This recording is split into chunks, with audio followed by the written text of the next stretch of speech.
اول حاجه طبعا بجيب اللحمه المفرومه، ماشي، وبحطها كده اهو في الطبق. خلاص افردها كده، وبعد كده بقى هحط عليها البصل. بجيب بصلتين زي دول كده في الحجم ده، ماشي، وهبشره على اللحم، هبشرهم بقى كده، ماشي. ده خلصت البصل الاولانيه ودي البصله التانيه، هبشرها برضه كده، ماشي. وبعد كده بقى هحط ملح، معلقه ملح كده، وبعدين نص معلقه فلفل اهو، ومعلقه كمون، ماشي. وبعدين كمان ايه بقى، حبه شطه اللي انا ايه عاملاها، ماشي. وهقلب طبعا ده كله على بعضيه كده اهو كله، ماشي. وبعد كده اقول لكم هنعمل ايه. وهي كده اهي، بعد ما قلبتها كلها على بعضيها، اللحمه المفرومه بالبصل المبشور بالملح بالكمون بالفلفل بالشطه اللي انا عاملاها. بعد كده بقى هجيب العيش اللي هو المدور وايه وهحشي بيه اهو، بيكون كده اهو.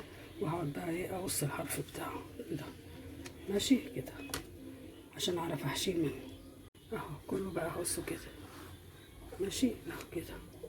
وهعمل بقى كذا واحد اهو على حسب الكمية بتاعت اللحمة اللي عندي.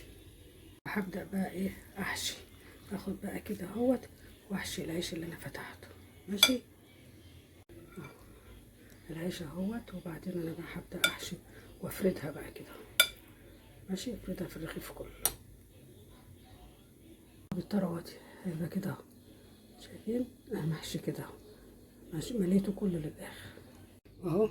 بعد ما عملته بقى اهو، مش عملت كام رغيف اهو، كل ده شايفين، كل ده عملته. وهقول لكم بقى نعمل ايه تاني بعد كده. بعدين هنجيب صينيه ونحط فيها زيت كده اهو، ماشي. وبعدين ايه هنمسح الزيت ده كله، نعوزها بقى كلها كده، شايفين،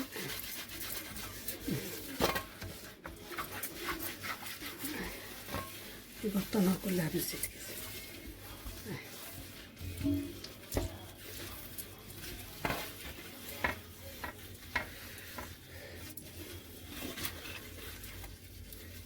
خلاص. وبعدين هنجيب بقى اللي احنا عملناه ونرصه كده اهو، اهو كده نرصه في الصينيه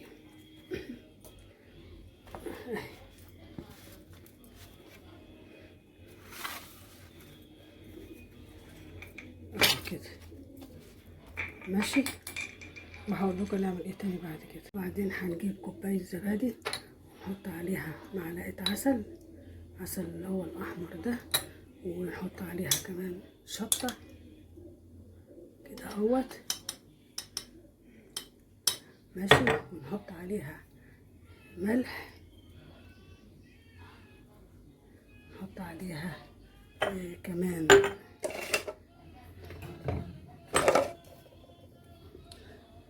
فلفل، نحط عليها كمان ايه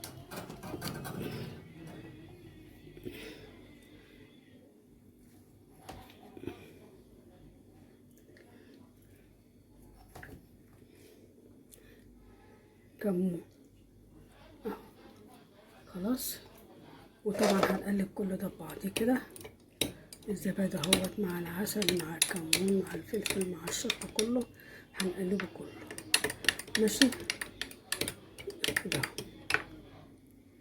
وهنتن نقلب فيه لغايه ما يبقى بالشكل ده اهو، شايفينه اهو. كل ده قلبناه على بعض، ماشي. بعد كده بقى هنجيب الخليط اللي احنا عملناه كله ده، وندهنه بالطريقة دي كله كده كده اهو. كله بقى كده كده كده ماشي.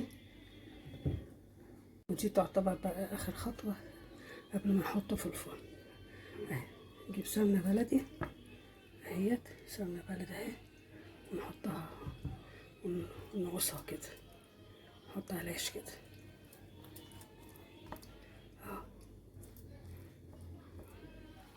كده بقى ايه على الفرن على طول ان شاء الله. اهو بعد ما اتحمر اهو، او بعد ما استوى، شايفين شكله شايفين